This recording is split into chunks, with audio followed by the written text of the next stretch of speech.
welcome to the Car Sim and Race Driver Show, presented by Hugh Hattrick.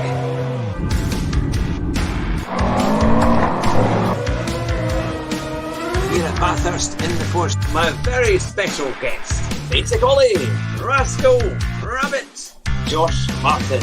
It's great to have you back on the show.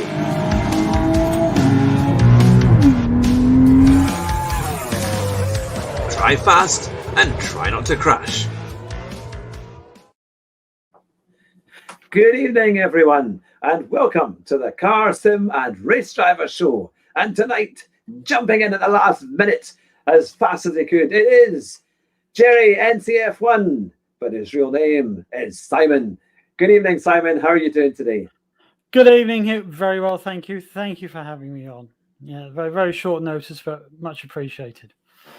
Oh, that's fantastic. You've literally just got off in your forklift truck and straight in here into the studio. Straight away, yeah, exactly. Just jumped off it, left it in the middle of nowhere and got in. Yeah, exactly. Fantastic. Well, it's great to have you on the show, and it's fantastic to see all these racers. My goodness, and I was trying to think how many different YouTubers we've had this year, and we've had well into double figures for sure, and all from all over the globe. But we've got another Brit on tonight, so I'm going to start with the question I ask all of my guests. How did your love for racing and your kind of gaming, how did it all begin? Oh, blimey. Obviously it started in the arcade for me back when I was a kid. So it was like the ones like called Pole Position. Do you remember that? Oh yeah. And Virtua Racing. Yeah. And then eventually, once the games became good enough at home, once the PlayStation first came along, it would have been the Formula One games, like the first Formula One, because by then you sort of recognised it as such. I recognised that track and I recognised that car, and it became more realistic. And so yeah, probably the first Formula One and Formula One 97 were the best ones. Yeah. And even the touring car games were pretty good as well. I like Toka Touring Car was great. I used to love that game. Yeah, the Toka Race Show when you had that story mode to it as well, that they were good. And even the IndyCar one they did, Codemasters. I think that was Codemasters. Yes, that's right. That was quite good. It taught you all about how setting the car up pretty well, and so it all stemmed from that. But then I suppose as I got older, it sort of went away from it again. You go outside and so forth and do other things. I like to try and do sort of many other things, but Formula One started at Hungarian Grand Prix in 1991. All right, yeah. Just had my Sunday dinner and turned on the TV, BBC Two back in those days. And there was Mansell and Senna fighting over the lead. And I'd known, by that age, I was aware of Mansell. Yeah. And we sort of knew that he was sort of fighting for the title. I just sat there and watched it. Was transfixed. I think I watched every race of that season from then on. And then obviously 92 for his title and so forth. And that's where the love of Formula One came from. Motor racing. Now in that race, I'm trying to think. I think did Senna win in 91? He did. Yeah, I think Mansell had brake problems in the end, so he dropped back a bit at the end. But yeah, they were following each other. But I think he'd just been on the tail of 3 wins on the trot, Mansell. That's right. Yeah, that was the thing. France, Britain, and Germany, and then I think McLaren went and did some testing and upgrades, and they just found a little bit extra. Yeah. So, no, it's fantastic. Now we've got loads of people in the chat. So, and we're already, questions are being asked. So I'll come to those in a few seconds. But it's great to see everyone. And if you've got a question, all you need to do is if you write it in capital letters, I've got a better chance of spotting it over here on my screen. So we'll make sure that Simon doesn't sweat too much with the questions that come along tonight. But feel free to ask him what you would like to ask him. Now, so you've done lots of different types of gaming, but you stream now as well, and you do a lot of Gran Turismo. So what kind of brought you back to playing Gran Turismo? To be fair, originally with Gran Turismo, I got the first ever game and didn't like it and never really bought another one. But when I saw the sort of like trailers for GT Sports, I thought, this looks a bit better, more different classes of racing, more the sort of stuff I like. It looked a bit more genuine, and I thought, well, I'll give it a go. So I enjoyed it when I first played it, but then I do that with games. I'll play them for a bit and then sort of leave them. I can be a bit like that with consoles. But then obviously with what's gone on in the world over the last sort of year and a half, that's what sort of brought me back to it, you know, because I was on furlough for 3 months or more, and that's how it all started again. Finding something to fill your days.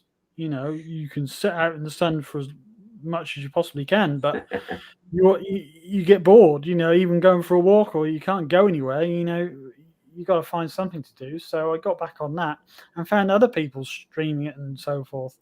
From my point of view, streaming it at the moment, I'm just doing it as a hobby. You know, it's especially, you know, we're coming back into winter again, the long dark nights. You know, it does help give you something to do, and the community that I've found myself sort of drawn into has been fantastic.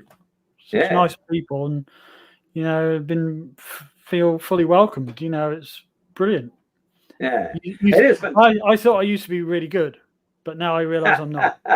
Now we've got people like Jack and Scotty, and we've got John Vorter Racing in here as well, and Darren Turner, and we've got Covert Company in here too. So we've got lots of all your fans and the people that I know you race with, and some of these guys are incredibly fast, getting top times in the EMAA, and of course leading in our HHTCR Championship 2, which is on this Saturday night, which will be fun. So make sure you watch that live. It will be in the description as well. And we've got your YouTube channel in the description. So make sure, if you're not already subbed to Simon's channel, it's in the description for great racing content. So tell me, one of the questions that we have got already from Darren Turner, he says, what was your biggest red face moment so far? I bet you Jack will soon tell you what this was. It was we did it. I think it was a lobby race. Yeah, it must have been a lobby race because I would never have been in the race with Scotty and Jack otherwise. It was at Monza, and I always thought on the inside these days at Monza, as you're going along with a sort of pit exit and you come up to that chicane, I thought that was all track, but there's a strip of grass there as you come up to the chicane. I was coming on thinking, I can get up the inside here, and suddenly saw that grass, and I just braked trying to avoid it, and I just went on the grass. And you just see me, and when we watched the replay, I just go screaming through, taking out about 3 cars because I'd lost that. That was embarrassing because I kept thinking, I'm sure in real life that isn't there, that grass. I was trying to use my memory from watching sort of Formula One. When I watched it last time, I was like, oh, it is there. You know, so that is probably the biggest red face. If you can think of another one, I can't remember the other one. That might be worse than that. Oh, it's funny though, isn't it? I've done that a few times. We had a good stream last night where we were in the dry race, and I came hearing through the field, making up about 12 places at the Nürburgring GP. I just got tapped as I came through, and then so that was me off on that race. But no, it's fantastic fun, and some of the races when you get the big smashes as well. If you cause a bit of a shunt, it can be a bit more. It wasn't so bad as it was in a lobby race and people you know, so it isn't too bad. You can just about get away with it. Yeah. That's the thing. Now, Andrew Marr has said, Simon, have you ever grown a big mustache as good as a Mansell fan should be? Oh, I tried for one Movember about 4 or 5 years ago. All right. I tried. If I can find a picture of it, which I think I have still got somewhere, I'll post it. Yeah. But I can beat you on that one. I had Nigel Mansell driving gloves. Gloves. All right. I got the Nigel Mansell driving gloves back in 1992 when he had a range of merchandise. Yeah. I couldn't grow a mustache. It just looked a mess. Remember my dad ringing up. I don't know how he did it or how he found the number. He found his the number through someone trying to find out to try and get me some merchandise or whatever, or like if there was a fan club. And he got hold of the Sue Memory, which I believe was his sort of like personal assistant at the time, you know, working in his office. And I got a photo and a letter sent to me signed by Mansell, you know. So here was a photo. It was at the start of the 91 season of the car with him and Riccardo Patrese. Oh, fantastic. I still to this day don't know how he did that. Even if I ask him, he won't remember. But it is a bit of a prize sort of photo that I have that. So, but yeah, that all started it really. That those sort of things. Yeah, yeah. Now we've got a great question from Keith will own you. And for once, I didn't take out Keith in the races last night. So Keith, well done. You managed to avoid me in the threes a crowd. But he's asked, is there a story behind the cat poster and plane poster in the background there? Yeah, both. Yeah, we'll start with the cat one because obviously everyone calls me Jerry. That is Jerry. That was our cat for many years. For about 11 years. From my Naj. Let me just get that out of the way a bit. Oh yeah, there we are. Yeah. And obviously it's what I use on my channel as the main sort of picture. We'd had two cats before, and they'd both, because we lived next to a main road. We'd both lost them, and a friend of mine already had a cat and started to bring this other cat in, but they kept fighting. This other cat was Jerry, and so can you take him, because from where he came from, apparently I don't think they looked after him very well, these two cats. So I said, look, we'll give it one go. If he does anything wrong, you'll have to take him back. And I wasn't keen because I didn't want to put the risk of his life again, being right next to a main road. I always sort of said I was really worried about that. Yeah. But he came along. He did, the sort of house training sort of size thing. He was very nervous. I didn't think he literally wouldn't leave the cat basket when we first got him, and he stayed in my room underneath the bed. Couldn't get him out there. He was very sort of shell shocked, I think. Yeah. But after that first week, then he settled in, and he was with us for 11 years. So no idea how old he was when we got him, but by the time near the end, you could tell he was very old. I would say he was getting close to 20. So I mean, wow. he was an old boy. But yeah, we had some good times, but like I say, I never expected him to go for 11 years with that main road next to us. I don't know how he did it, but he was very scared of cars, so maybe he had a bit of sense in him. Yeah, that's all I can put it to. That he had a bit of road sense and was able to stay away from them. That's Jerry. And then the Spitfire. The Spitfire. So I had a Spitfire flight this year, which should have happened last year. So in the end, I turned it into my 40th birthday present to myself. There is a video about that on my channel. If you want to go and see it, you'll be able to see me. I don't pass out. I'm very proud of myself. We did a victory roll and everything. And this picture is it's like a silhouette of a Spitfire. My cousin's got it for me for my 40th birthday. But in that silhouette are loads of pictures of me growing up with cousins and family through my life. So it's sort of like a montage of pictures. Oh, that's lovely. So really do. It's very treasured. So I thought perfect spot to put it, since I've been streaming, so it's always there. It helps me remind me of a fantastic day. Yeah. Oh, that'd be amazing to go on a Spitfire, and what an experience that would be. That now I've got a quick offer for everyone who is in the chat. How would you like a very special prize? And that prize could be that your picture and your voice could be on our new intro video. This was the big announcement I was going to make tonight. I am making a new intro video, and I need lots of voiceovers, and all you professional sim racers out there and all the people in the community who enjoy watching. How would you like to have your voice saying, "You're watching the Hugh Hattrick channel," or it could be the Car 7 Race Driver Show, whatever you prefer. And we'll play the best ones, and then once we've decided which are best, we will put them into the new intro video. So whenever we take a little commercial break, your voice could be on this channel. So let us know. All you need to do is record it either on an MP3 or an MP4 and send it to us, and then we'll be able to put them on and choose, and then perhaps your video and voice could be on the show. Now I will go back to the questions. We have got a question here from Flash Dagger. What's your favourite type of cheese? I'm partial to cranberry Wensleydale. Red Leicester. Simple on that. Yeah. Red Leicester. That's an easy one. That's an easy one. Yeah.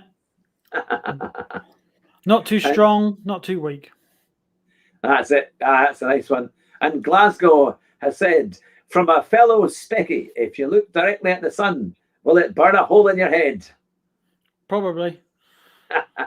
I did that once see. when we had that solar eclipse quite a few years ago. I decided to look up there with my sunglasses. Whether that did me any damage, I don't know. Got a good view of it though. It was pretty Yeah. impressive.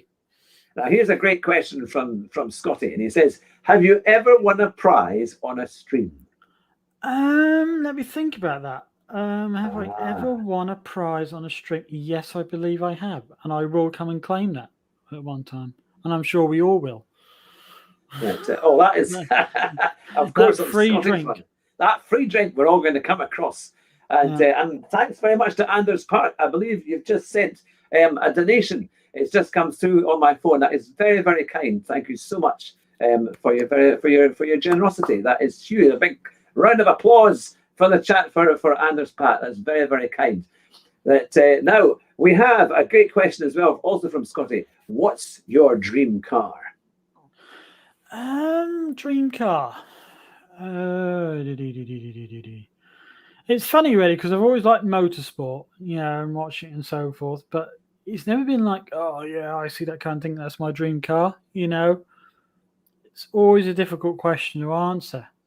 I mean, I'd be quite local based. I think, a Lotus, and go for a Lotus. But then they're always quite small, and I'm 6'4", so whether I'd be able to fit in one is another question.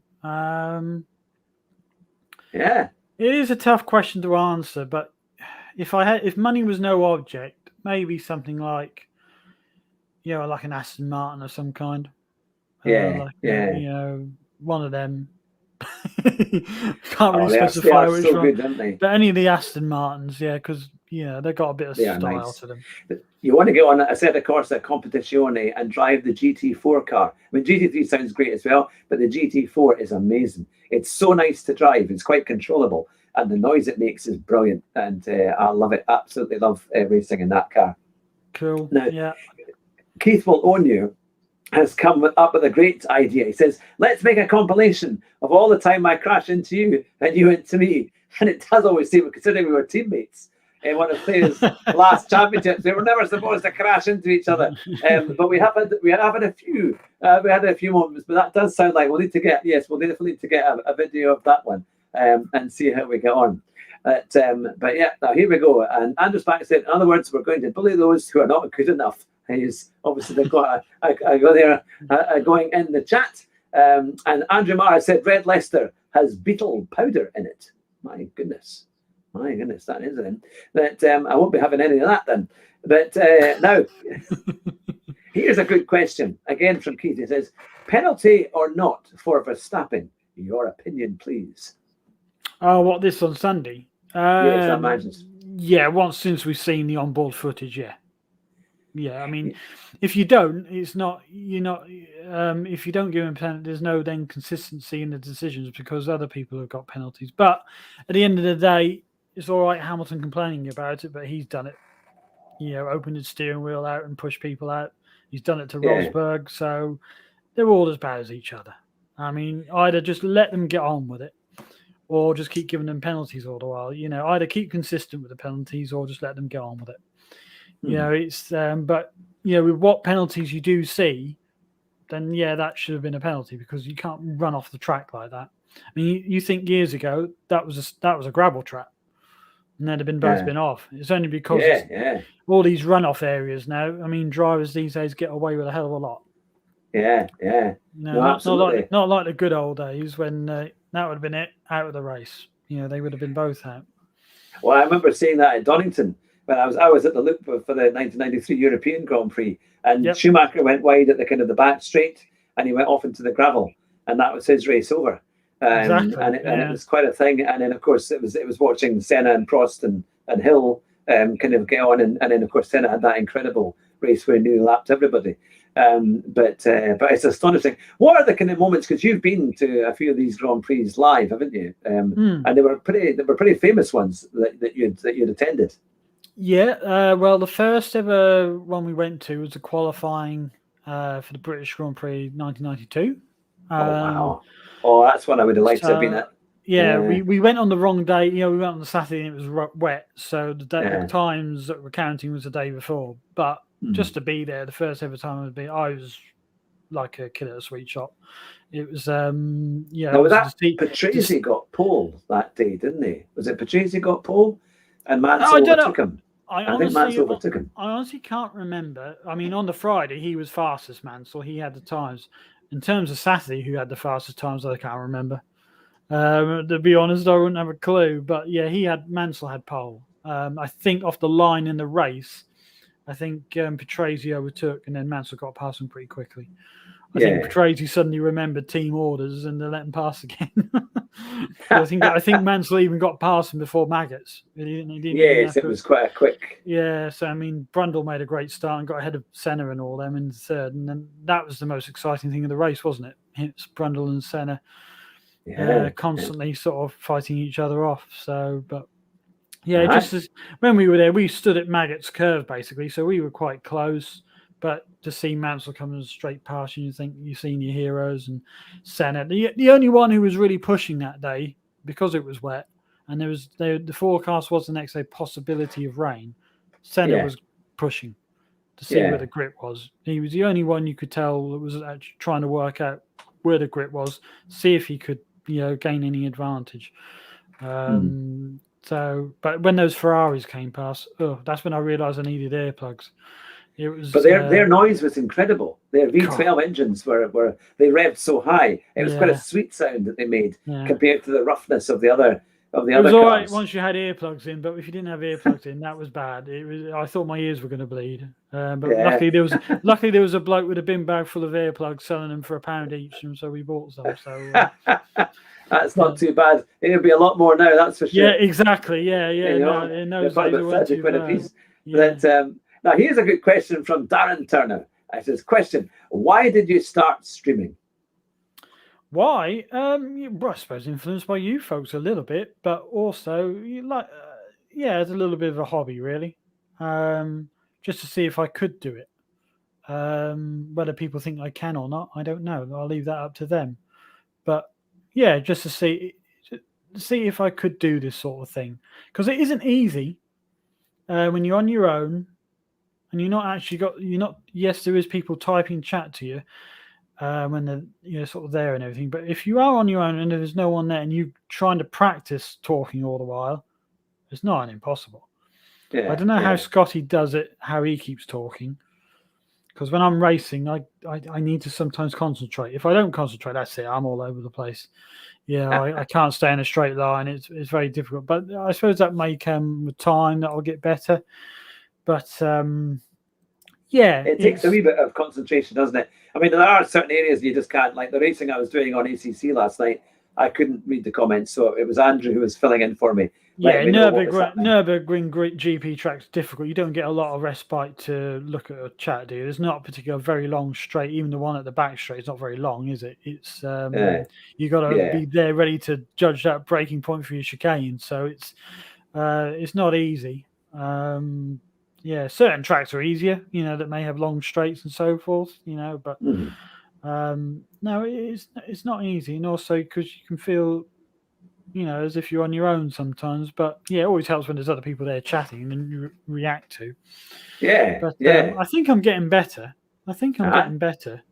Oh yeah, it just after a little practice, it's great. And we've got Game Tech UK in the chat tonight, and he's got a huge channel. And I'm a big fan of his channel. So good to see you, Game Tech. Good to see you, Jason. If you've not gone to Jason's channel, it's always a great one to have a look at. As well, of course, as Simon's here, Jerry NCF1. And it's all links are there in the description. And we're desperately trying to get Jason from Game Tech UK onto the interview. So let's make sure in the chat we pressurize him as much as possible. Say, come on, have an interview with us. That would be a lot of fun. Now, I'll go back to the questions here. Now, from Daz PS5, who do you think is the best Formula One driver, past or present? Yeah, it's a difficult one. Different generations. I try and look at cities. I always think Jim Clark, it's a struggle to beat him. You look at because you remember the idea that his Lotus were very fragile cars, and how many times he retired and he was always on pole most of the time, leading races. He led. I think his leading of laps is one of the best at the statistics. So he'd have probably won 5 world championships if he hadn't have kept cars kept breaking down, even with his death. So yeah, it's for me. I mean, I'll be honest. I know it's not a popular decision with Scotty and probably other people, but I was never a fan of Michael Schumacher. What he did to Hill and what he tried to do to Villeneuve, I just think that's taking that level too far. It's a bit the same with Senna. There's just that level where they're prepared to go. Jim Clark was never like that. You know, he was a sportsman. And also, no matter what motorsport he went into, he could win it. Yeah. He did touring cars. He did this. He did that. You know, I'm sure if Formula One drivers in later years, you know, were allowed to go in different, sports, different other classes of motorsport, they would win them as well. But, you know, I just think Jim Clark overall, I just put him ahead. I just think there was something about him almost unearthly. Like, you know, people say that about Senna and all that, but again, with he was Clark, incredibly the mild-speaking man that just. I mean, he lived just a few miles away from where I was born and brought up, and he was in Churnside. I was in Duns, and my father had met him on a few occasions because he was a GP in Duns, and so. But it is such a kind of underrated kind of person. You know, he wasn't big-headed in any way or form, and just he was a farmer, sheep farmer. And you know, it's quite incredible, but he could turn his talents to motor racing. And I always remember the quote saying after he raced, I think locally at Charter Hall in the Borders, and he said, "Why is everybody else going so slowly?"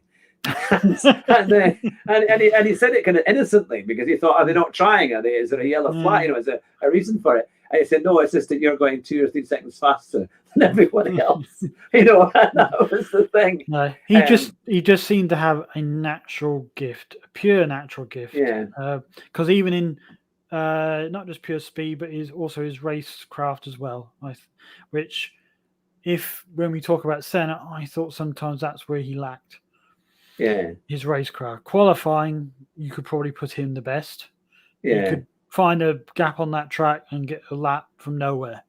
Hamilton's close to that. He's pretty good at that. But Jim Clark, just overall, in those cars when it was so dangerous, be able to do what he did. So it's just a shame there's not more footage, really.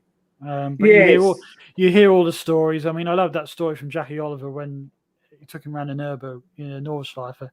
He said, "Oh, yeah, follow me," you know, and and Jackie Oliver's saying, "Oh, I'm doing quite well here. I'm keeping up with him." And then get to the second lap when he was just gone, just left him behind. It's kind of crazy, isn't it, when people are that good and they just drive away and leave you in the dust, isn't it? But so tell me, what are your favourite combinations on things like GT Sport? What are your favourite cars and tracks to drive? On GT, I mean, it's always been Brands Hatch. I don't know what it is. Obviously, I've been there for touring cars, maybe because I've been there. I feel like I know it. I don't know. But I enjoy Brands Hatch. I seem to enjoy driving the Porsche 911 around there and the Group 3 cars, like the Porsche Carreras that you see at the Sporting series at touring cars. They're quite good. So I always feel like that's a comfortable car to drive. It is a good first gear as such. You know, it's not like too much of a sharp first gear where you have to jump into second gear straight away. It's a bit more smooth. May not have the top end speed, but around Brands Hatch, that's not so important. So because it's quite difficult to overtake. So I like that combination. And any of the real world tracks like Spa, don't mind the Red Bull Ring or the Austrian circuit. Not a great fan of Catalonia, though it's okay. And I don't mind Interlagos as well. But some of the Gran Turismo sort of made up tracks, I never have been able to get my head around them. Don't know what it is. Yeah, they vary, aren't they? Some of them are better than others. So do you find that you do a lot of the daily racing on GT Sport just in your own time? I mean, I'll look at that and see what appeals to me. I very rarely do race A's. I only did one the other day because they were Ford Focuses, and because I drive a Ford Focus, I thought, well, I better do one.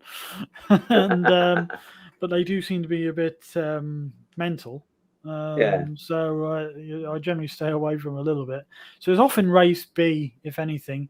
But if Brands Hatch turned up in race C, I'd definitely do it. Yeah. So, in which it was quite a while back now, but I did get a lot of good results, and that suddenly brought me up to A. And I thought, not sure if I'm really an A. I might be an A on Brands Hatch, but I don't think I am on other circuits, and you soon find that out. It is tough, though, isn't it? But there's just certain tracks that seem to work really well. So do you do Gran Turismo on a PS4 or do you do it on a PS5? No, I've got a PS4. I can wait for a PS5. I'm in no rush. Yeah. I've always been that sort of person. Like, yeah, right, it's a new one. A new console. I'll wait for it to come down in price a bit. It's I'm a bit cautious with the money in that sense. But no, I'm happy, and I think the PS4 still provides me with plenty enough entertainment. Still does the job. So yeah, that's what I've got it on. I did have ACC on that, but then I did purchase myself a gaming laptop and then got ACC on there, and just made a brief start on that, and hopefully build my confidence up on that, and hopefully come and join you on some Tia's lobby races. Oh, you enjoy them, yeah. Once you just get used to... once I get used to being with other cars on the track, I'm all right when I'm on my own. But once getting used to other cars on the track, then maybe. Yeah. So, what's your favourite group then? Are you a Group 3 and Group 4, or do you prefer other types of cars? It's between Group 3 and Group 4, and it just depends on the car a little bit. Like I said, I don't mind. I quite enjoy the Porsche 911s, but then I like the Sirocco. It's quite a nice handling car in Group 4s. What was the other one that I don't mind? The Beetle's quite good on GT Sport. That's not bad. Mm-hmm. Aye. But yeah, it's a bit almost. I always go like towards a Porsche, safe pair of hands in Group 3. Anything else seems a bit scary. But it's just getting your head around, and practicing with them really more than anything. And I haven't really had the time to sort of really experiment too much with the. I think it's the McLaren I've been using on ACC. Yeah. McLaren's quite good for the braking. It's fairly stable. Yeah. So no, I think that's what I heard from some. So I thought, oh, that sounds like a nice, easy car to start with. Don't go crazy into the hard cars. It's just something that's nice and stable, and get used to the tracks. Yeah, because GT3 is tough on ACC, but if you get the extras, like the options, you can get like the GT4 pack and things like that, and then you get lots of other cars, which is good. But now we've got some great questions here, and also some statements from Darren Turner. Said, I did the race A before, and it was brilliant. I think it was only the third time that he's done it. And this week, of course, I think it's the little Honda cars, aren't they? Maggiore West, I think. Yeah, I saw one of Arky's videos. He was seeing, and they look reasonably good fun. Yeah, but I still think Arky's is quite good at those ones. I'm not. Yeah, I'll stay away. I did a qualifying, and I haven't done any races there yet. Now, Stephen Scott Scotty is saying, do I have a chance of beating JJ in Saturday's TCC race, of course, which is our race on Saturday night? So, can Scotty beat Jack this Saturday? What do you think? Yeah, because if Jack's hurt his foot, yeah. Oh, he hurt his foot. Oh, well, a speedy recovery. Yeah, I don't know if it's just he's invented a story, but he's saying he's off school tomorrow. So, I mean, at the end of the day, I don't know if so maybe it's a little sort just to try and say, I'm not fully. So, in case he does lose, he said, well, my foot was sore, But no, we know Jack is very quick. I mean, over a single lap, he's incredibly quick, but that's where Scotty, he's very consistent, Scotty, over a course of a race where sometimes maybe Jack isn't. But that last race, it was one of the best sim races I've seen between two people. That was great. Because they know each other, they respect each other, they know how each other races, so there was nothing stupid going on. It was brilliant to watch. It really was. It was one of the best. I hope there'll be another one like that this weekend. Going up from Eau Rouge up to Raidillon, then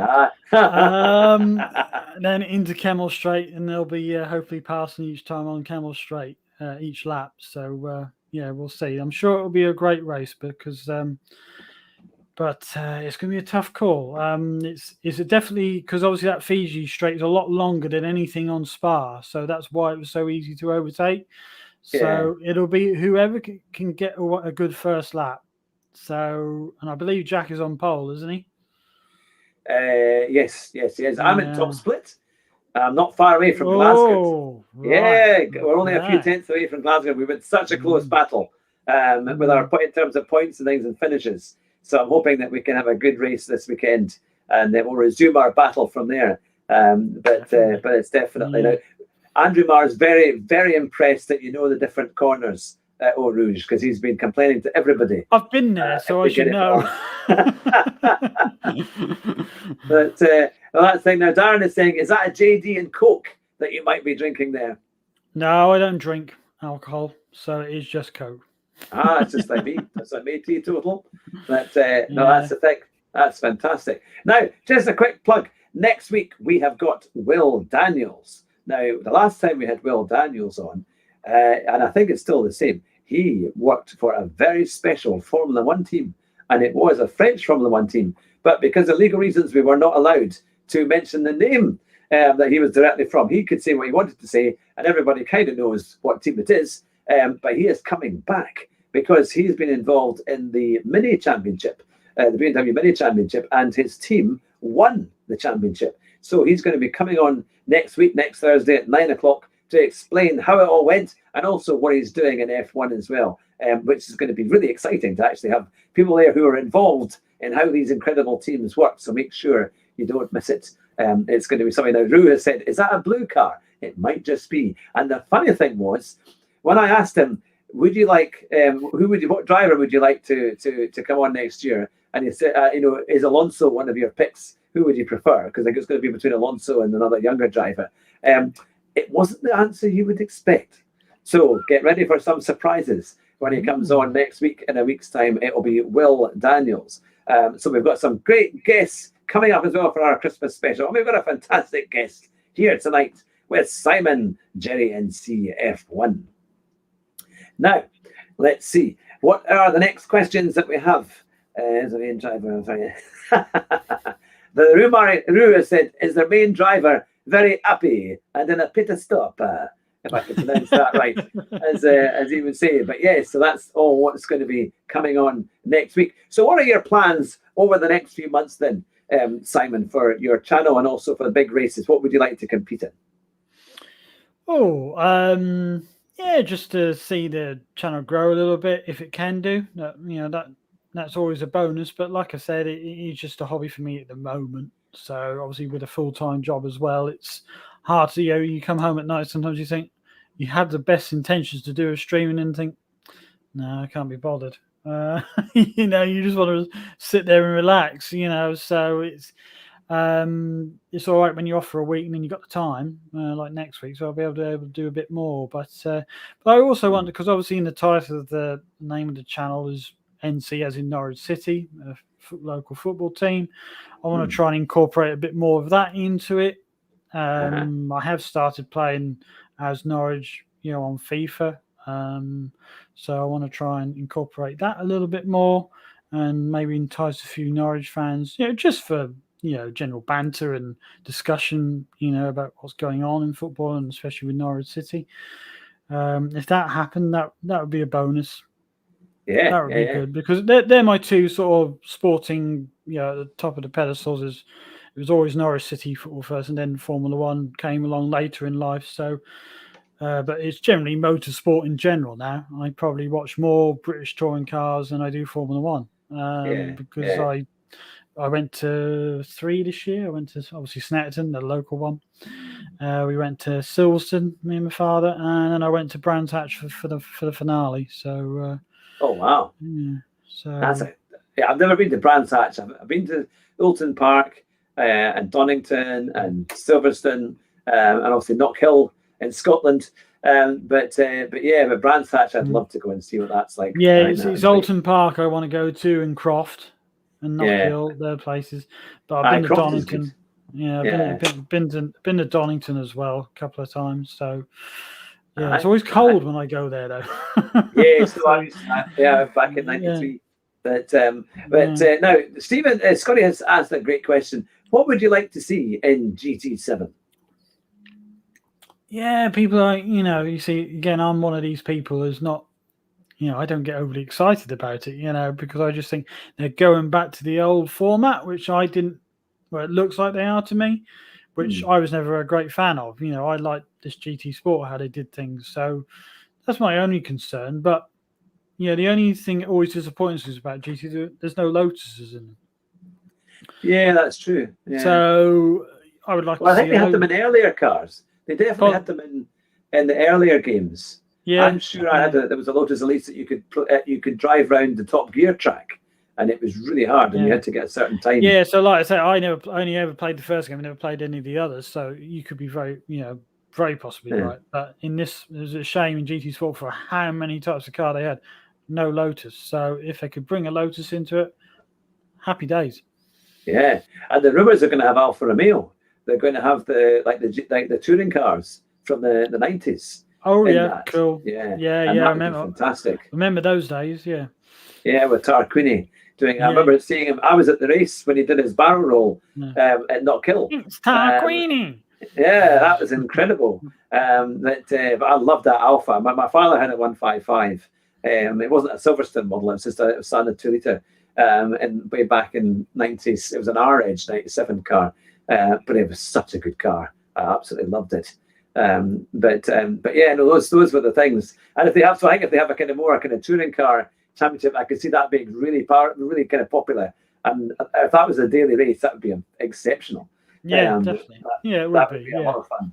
But I think I don't mind some of the old tracks, to be fair, in GT7. But I think getting the new ones is important. I think because it gives that even more realism, and people can enjoy playing the tracks that they love to go and see as well, or they watch on TV. Yeah, exactly. I think it's you like the real ones you just relate to a bit more. Yeah. And you just think, oh yeah, I know this corner, blah, blah, blah. And you, even like from either watching it on TV or being there, it gives you some sort of aspect of how to take a corner by seeing it in real life. When it's a track where it doesn't exist, my brain can't get around the fact of even watching on people, however people race it. I think, well, I haven't seen this in real life. How does this corner work? And that's how my brain doesn't seem to be able to configure that. I don't know why. Other people can do it, but for some reason I can't. Now, here's a good question for you.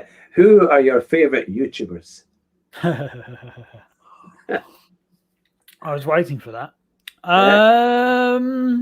Well, I got to put it down. The first person I watched was Jimmy Broadbent, but mainly for his karting videos. When he was doing karting, his sim racing, it's okay, but it's not some of the games he plays. It's not my cup of tea. Obviously, Super GT is very good. Scotty, he's very good. But obviously, on a serious point, Scotty was the first sort of person I communicated with within the community and made me feel very welcome. And and to be fair to him, his style is very appealing. It's how he continues to talk that long. Yeah. I don't know how he does it, but every time when we sort of communicate, if we're in a party chat, he does go quite quiet. So I always feel like I'm sort of putting him in a corner. So I always feel a bit bad about coming into a party chat. So I always like to just leave him to himself because then he seems a lot more comfortable. But he's very good at it. And and it's been nice to be able to see other people streaming, like Darren, Darren Turner. He's been very supportive of me from when I started. One of the first few regulars always pops in, is always much appreciated. Yourself, Hugh, I do enjoy watching you racing and how, especially last night, it was like, oh no, it was like that passion, the passion. It always happens. It always happens at some point. Yeah, the passion is there. That's what it is. It's the passion I like, and definitely, But there's plenty of people. I like some of the smaller streamers. I just think it's more genuine. I don't mind some of the big ones, like now and again to watch, but not all the time. I don't mind Basic Ollie as well. I'll pop into his. I don't really watch Key very much. He's okay, but it's not my sort of thing. There's Rory as well. He's good. He's a very laid back character. So again, Yeah. It's nice and relaxing to watch. Nothing going crazy going on, and then you get Tia, who's completely different sort of ballpark in the sense that when she starts getting upset, swearing in French, and you don't know what she's saying, really, do you? So, but she's great, and she was. I have to say, I've never seen her drive. She was struggling last night in that car. She was not as quick as she normally is. I was quite surprised to be ahead of her here and there, and because normally she's right up there in the top 5 or top 10 easily. But I think the Porsche 911 Cup car is tricky. It's different. It's a different kettle of beef. A lot of people were saying that, weren't they? It's I quite liked it. Beast. I really got into it, which I was surprised because the first time I drove it was at Brands Hatch in a Three's a Crowd race, and I thought I made this amazing start. And I got up about 3 or 4 places, and then I hit the curb coming over the first corner, and I spun and lost the whole thing. It's a very unsettling curve, that first curve at Brands Hatch. You catch that wrong, and especially when your tyres are cold at the start, you've got no chance. Aye. No, that's the thing. So keep your questions coming for Simon here, and make sure you put it in capitals so I can read them. Now here we are. That Darren has said, I compare Rory to Morgan Freeman. His voice is very relaxing. Yeah, I can see that.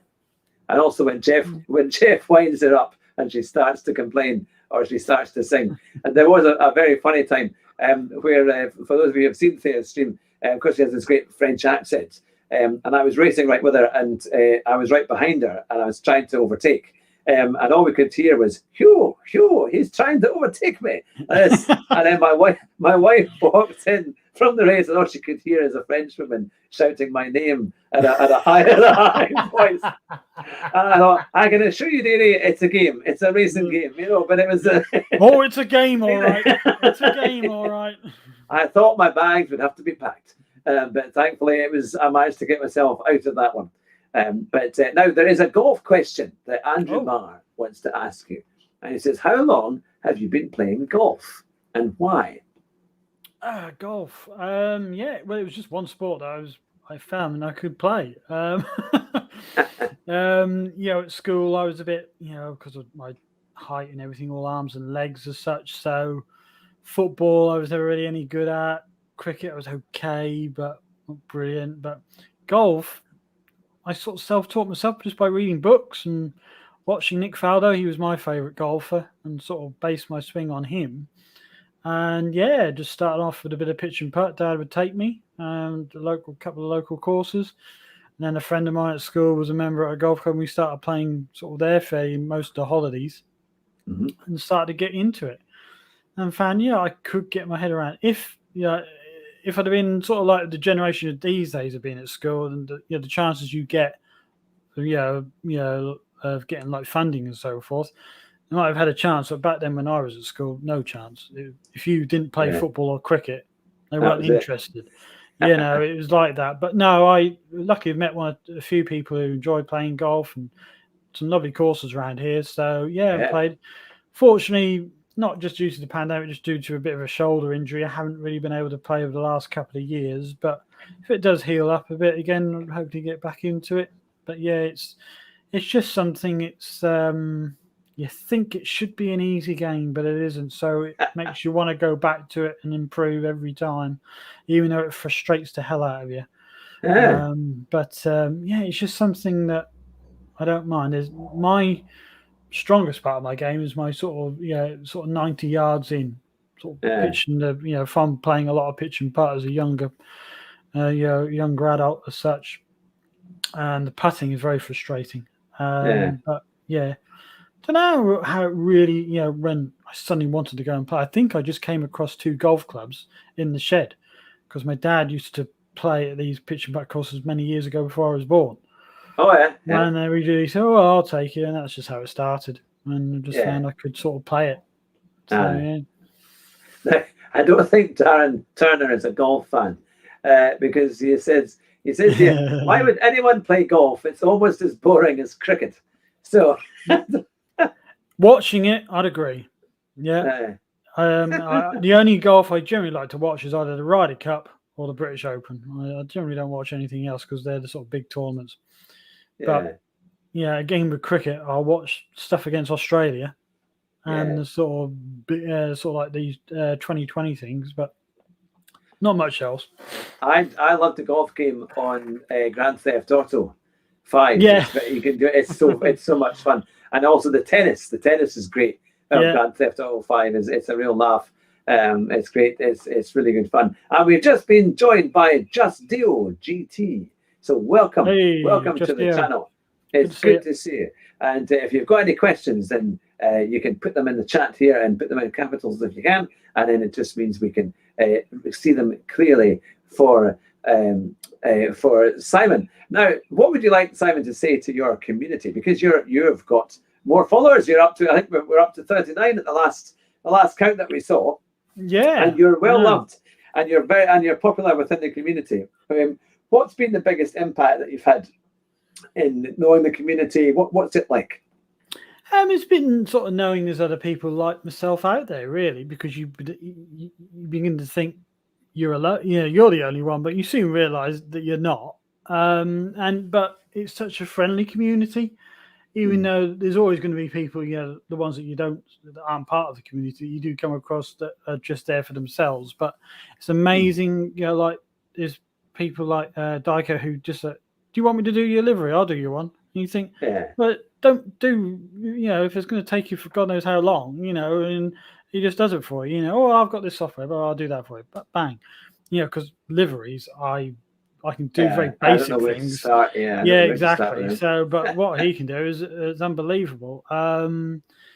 It's you can't sort of describe how positive the impact is. Really, it's hard to say it in words because when you're sort of online, it's in the early days it was a bit faceless and not really communicating with people. You're just typing, but now you can talk to people and they're all so friendly and open to talking, and you can talk, and it's nice to talk about things because a lot of my friends in real life, I was the only one who liked motorsport. They never liked motorsport, so it was always difficult to, apart from one or two family members who liked it, to find people to sort of mull it over and have not an argument, but a heated exchange of views on what happened in the last race or whatever, and that's what's good now because we can all have different views about it, but not fall out, and just which is good. Discuss about it. And that's what it's all about. No matter whether it's football, Formula One, or whatever, and definitely, and GT Sport is another one that's raised it. How it can cause so many discussion points. There's a whole huge community, and our sort of small part of one that we're doing, and I said sometimes people say, "Don't you know about this?" I said, "No," and you find out from other people. It's like, "Have you heard of that stream?" Well, no, not unless you tell me. It's funny, and there's so many, and there's so many out there, and as you find out more, then YouTube recommends more for you as well. So it keeps growing. Exactly. That's how I find out. And they say, and then you say, "Oh, haven't you heard about it?" No, because otherwise my brain can only take so much. I'll lose track of where I am. But no, it really has been something positive to come out of an awful time of year for everyone. Over this last 18 months, and even if, say, all of a sudden everything went back to normal tomorrow, which I wouldn't do, but if it did, I would continue with this. I would always find time for this. It's not going to be something that I just suddenly stop. It's something that I enjoy and sort of hang out with people who have an interest in similar things. Fantastic! No, that's great. Well, I mean, that's the thing. I mean, I think everyone's community is a bit different. It's always unique. And it's so nice to know everybody and to be able to race against them and just to have a chat. And we've had some good, especially on HHTCR Championship, we've had some great chats, great racing as well as we're watching it. And then it's all, it's live streamed as well, which is great fun. And I believe Matt from TMK Racing is with us today. Matt, happy birthday, mate. I believe it's his birthday. It's so we're celebrating until Saturday. So happy birthday. If it's your birthday today, that's fantastic. And I'll reiterate again for everyone who's watching, if you would like your voice to be, and potentially your video as well, to be in my new intro video, all you need to say is, you're watching the Car 7 Race Driver Show. Or you can choose an alternative. You're watching the Hugh Hattrick channel, and we'll choose the best one. So you can try and sound like famous people if you like, and we'll choose the best ones that we can, and then they will go into the new intro video. Perhaps, Simon, you might be up for doing that too. You've got a bit of a voice that could sound maybe a bit like Murray Walker or Nigel Mansell, I think, in there. I'm sure. Have you ever done any impressions? When I was a kid, I always thought I was pretty good at impressions. I used to do a lot of Mr. Bean. I could do all that because he was a very visual person. Yeah. So more than voices, but I always thought I could do them. But then as you stop, when you get to a certain age, you just get out of practice. So I used to think I was quite good at accents and things like that. But yeah, Murray Walker, I mean, it's almost like a disrespect to him, really, trying to do a Murray Walker because there was no one like Murray Walker, and he's so sadly missed. When he stopped Formula One commentary, just was never the same. It's the same with James. Yeah. For me, as my generation, it was listening to Murray Walker and James Hunt, two completely different people. You know, and trying to share one microphone. That is the classic thing about between one of them yanking the microphone, one sitting down, one standing up. It's, you know, a classic combination. But for some reason it worked.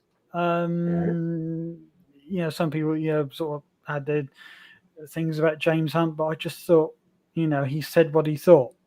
I like that about the second commentator. Yeah, Murray's the one to be level-headed and not to just, you know, to keep things on a level plane. But your second one is to give that strong opinion and say what they think. And, you know, I think he was sometimes a little bit over the top, but I think he also did sometimes say, right, well, if I'm wrong, I'm wrong. But sometimes, you know, you listen to, I think Mark Webber's good. I enjoy Mark Webber. No, he is good. I liked when it was David Coulthard and Martin Brundle. I thought they were quite a good combination. But I always felt both of them were trying to be the lead commentator, and so you never felt that. It always felt a little bit uneasy for me. I think you always need to have one commentator that is not a driver, and one that is a driver. It seems to work better in Formula One. But yeah, it sort of did work. But I remember that Canadian Grand Prix when it was postponed for 2 hours. Coulthard and Brundle had to keep talking. You know, it's. I think they struggled. Murray Walker and Martin Brundle would have been all right, I think. I think it was a struggle that day. At least when the race got going again, it was all right. You know, because there was plenty going on. No, definitely. Now we've had a request from Scotty. He says, "Please, can you do your Irish accent?" Can I do my Irish accent? I've never claimed to do an Irish accent. Gosh, should I try and do something from Father Ted? One of my favourite sitcoms.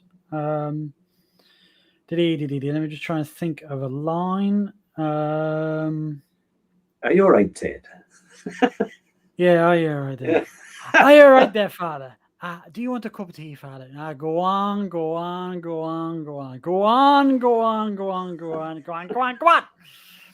I always remember the one when Ted says, "You didn't let Dougal do a funeral, did you?" You know, you let Dougal do a funeral. Sorry about that. We need to get Scotty to do that. He'd be fantastic with that. His accent is brilliant. But no, that's the thing. We need to put the brick on the accelerator. And they end up, what was it? They watch all like the Saigon adventures in the meantime. That was no help at all. I know. No, that's the thing. Oh, it was absolutely brilliant. And Golden Bottle has just arrived as well, just as we're rounding everything up. But it's good to see everyone. And it's been fantastic, all the comments here as well. And as I say, we've got our HHTCR Championship race on Saturday, so you'll be able to watch that live. And I was going to say, Simon, what's your next big race? What are you going to be competing in, or what are you going to have a go at? Well, we'll see what the dailies are next week. I'm not sure what they are. I was not doing too bad. What was it? Race. What is race B this week? Is it race B? No, race C. Race C is Red Bull GT4. Yeah, I was doing quite well in race C on Monday on that. So if I get any time before the end of the week, I might do a little bit more of that over the weekend. Just see what sort of happens, because Norwich have got quite a big game on Saturday with our new manager. So during the day, I'll probably be listening to that. If that all goes wrong pretty quickly, I might switch it off and go back to Gran Turismo. And then obviously your HSTCR series, I'll be sitting there watching that. Yeah. And then Sunday, well, I might have to try and film the time or something. But next week I'm off, so hopefully do. It's another Grand Prix, isn't it? Another Grand Prix. Is it this weekend? Yeah. Is it this weekend? Is it the Saudi Grand Prix, or what's the one now? Is it this weekend? Is it in Qatar, or is it? Yeah. I'm trying to think which one it is. I've lost track of these last few ones, how they work out, because I always remember Brazil being the last race. So I got used to that. I always thought that was the best race to finish on, Brazil. There was always guaranteed a good race. Yeah. Abu Dhabi never really produced classics. But Brazil always generally does. New track layout might be quite good, though. I've seen a video about the new track layout, so it could be a bit better. That's what it's all down to in modern Formula One, isn't it? If they can get the track design right, you know. It's Qatar this weekend. Yeah. Too many long straights going into chicanes where you can only go in one line. You need a corner. You can go into two lines, like a big hairpin or something like that. Yeah, I know that's going to be. I'm looking forward to that actually. And Jack and Just Deal has both said that it's Qatar this weekend, a triple header. And then there's a bit of a break or a week or two, I think, and then it goes off to Abu Dhabi, I think, isn't it? After that, so it's actually finishes almost in December. It's kind of crazy. It's getting long seasons now, aren't they? Long seasons. I always remember waiting for ages for the next season. Yeah, it was because it was October, middle of October when it finished. Yeah, now it seems as though it's back around straight away, isn't it? As if it's on again. So, not sure if that's the right thing. Quite that many races, and never do know if that's quite right. You've got to think of the families, the people who work in Formula One. It must be one hell of a trek to do that all year. But it's hard to say. It's but I always like, because again it affects when people say who's the greatest Formula One driver. You then can't base it on points or wins, because Hamilton's driven a hell of a lot more races than predecessors of different generations have. So you can't judge it on those sort of statistics. Yeah, that's true. Yeah, with the points and things. Yeah, and they've all changed. They get more points now than they did before for a long time. Yeah, and it's very hard to judge it on that, and it's more and more difficult. So, yeah. Now, TMK, Matt has said, ask Simon if he'll do co-commentary this weekend. So he's giving you a request. If he's prepared to put up with me, I mean, I thought he had room with it. I mean, if they want a third one, feel free. I'm happy. I'm happy to do it. I'll be like Martin Brundle was when he first did one, when he was missing in a race and they had Murray Walker and James, and then Murray Walker just sitting in the background. Martin Brundle sitting in the background. Yeah. With your little comment. Definitely. I'm up for that. Well, that'll be fun. That'll be super. And a big thank you to everyone watching tonight who's been in the chat and giving comments and asking questions and just watching, whether it be on the video live or listening on the podcast. It's been amazing to have you on the show tonight. It's I love the name of the Jerry NCF1, named after your cat. I mean, of course, your real name is Simon. That's a brilliant way to do it. And it's been awesome to have you on the show. Make sure that you subscribe to his channel. The link is in the description below. And if you like what you see, thank you, Hugh. You're very welcome. Much appreciated. Yeah. And if you like what you see, check out our back catalogue, because we've got lots of different YouTubers and stars of sim racing and racing as well. We've got people like David Perel, Super GT, Tidgney, Nikki, Rory, and many, many more. And we're looking forward to our Christmas special. So stay tuned for information on that. But it's great to see everybody. And Jerry, I will leave it to you. As you've been watching long enough, would you like to finish with our famous motto? Oh, let me just get into position. Hang on. Drive fast and try not to crash, or you may win the race in the first corner. Fantastic, everyone. Take care. See you soon. Bye. Bye just now.